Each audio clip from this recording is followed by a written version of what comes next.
really need help, but you don't want to now look vulnerable. Wow. You understand? Wow. So we have to be really careful with that. And this is where communication comes in. And also support system, and acknowledging that, okay, I need help. Right. You know, I'm not in this alone. I share with my clients, be confident minus being arrogant. You know, be confident. It's okay to be confident. Right. You know? But arrogant is haughty, prideful. You know, I don't need you, and I look down on you. And I think again that stigmatization comes from a woman that may have been hurt. Right. And or is trying to keep from being hurt. Or trying to keep from being hurt, right. taken advantage of again, because even to have a support system is conveys that I'm vulnerable. Right. I need help. I don't have it all. Mm-hmm. You know, even myself. People wonder, well, do I ever need help? And there are times I need help, so that's why I call Carmen. You know, we had a great conversation the other day over breakfast. All right, so this leads us into our second question: Is are men intimidated by a strong woman? I think it kind of ties into that a little bit. Yeah, are men intimidated by a strong woman? And we were asking specifically, if so, what intimidates them?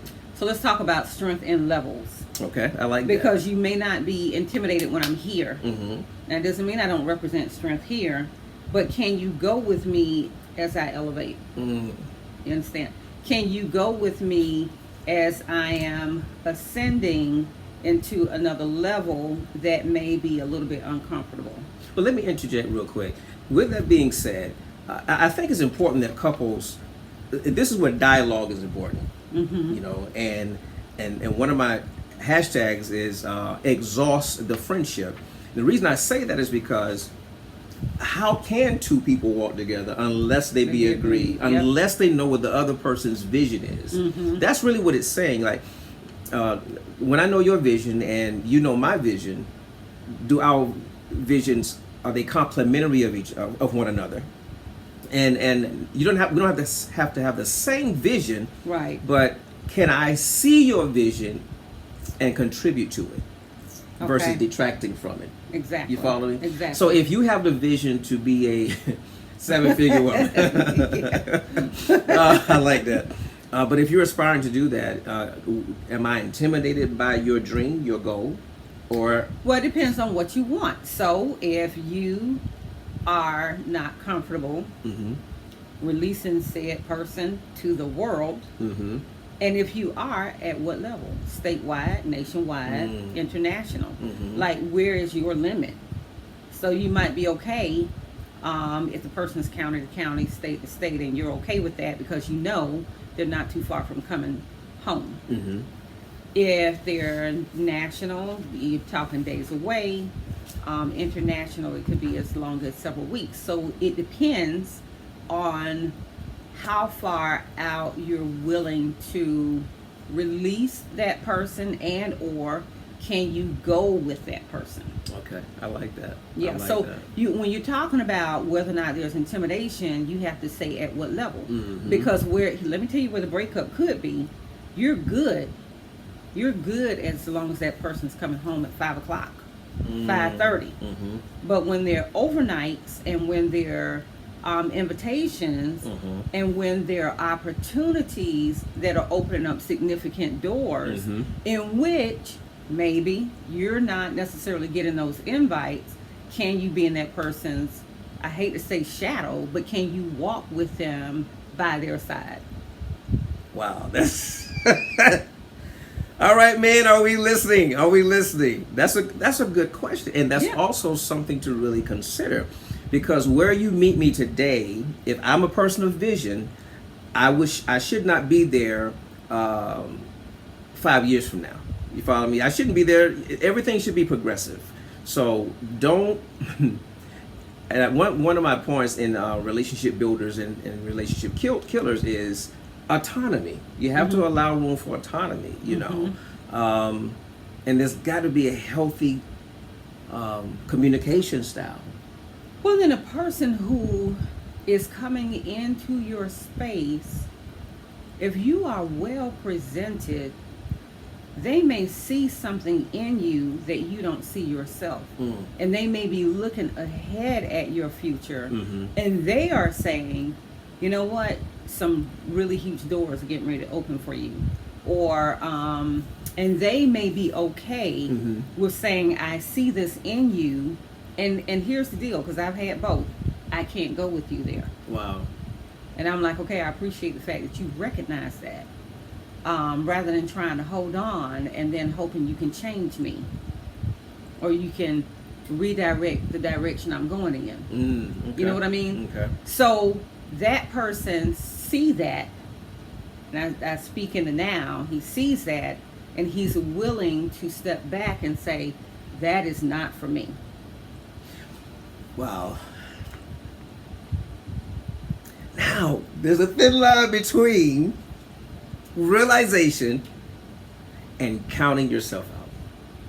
Well, if it's a solid relationship, then the buffer would be the safety net of a friendship. Wow.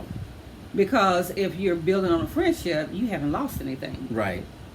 You just understand that you're, at some point, your path is going in different directions, but you're there still to support the person in their endeavor, even if you can't go with them.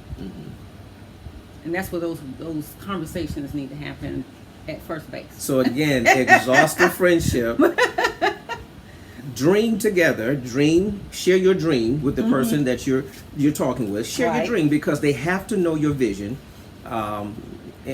Go ahead. Hold that thought. Okay. Because you may not be fully in self-discovery mode. That's true. That's true. But the person That's true. can see past where you are and understand, okay, you know, this person is a powerhouse and they're going somewhere. And I have to know right now whether or not I can follow, whether or not I can be in that arena, whether or not I fit in. Is there room for me? And if they see themselves partnering with that, then they'll hold on for the ride. Wow. If not, you know, you just excuse yourself gracefully and keep it moving. So again, exhaust friendship. Have those conversations. Because again, sometimes we should just be friends with people that we try to pursue. Or that we've pursued marriage with, all right, or that we think we should be pursuing marriage, long-term relationships. We should really just be friends. That was a good question. Great answers, Carmen. Thank you so much. Well, that segues into the next question. Can a woman be strong and non-intimidating? Can a woman be strong and non-intimidating? I'm going to say yes. Good. I'm going to say yes. Knowing her worth. Not feeling like she has to prove something to the world. Do your work. Spend time with yourself. Discover you. Flush out negatives. Deal with those past experiences, and at that point, you're creating a great path for smooth sailing, and also achieving your goal and fulfilling your destiny. So I will say yes. What is your take? I would say yes. I think self-healing, self-awareness, you know, personal therapy, all those things, open communication, also contribute to that non-intimidating factor. You know, not being in denial, also about your flaws. You said something about you offer SWOT analysis relationship skills. Wow. Did you come up with that? That's pretty good. Y'all better check that out. Strengths, weaknesses, opportunities, and threats. And I think before you can evaluate anything or anybody, you have to look at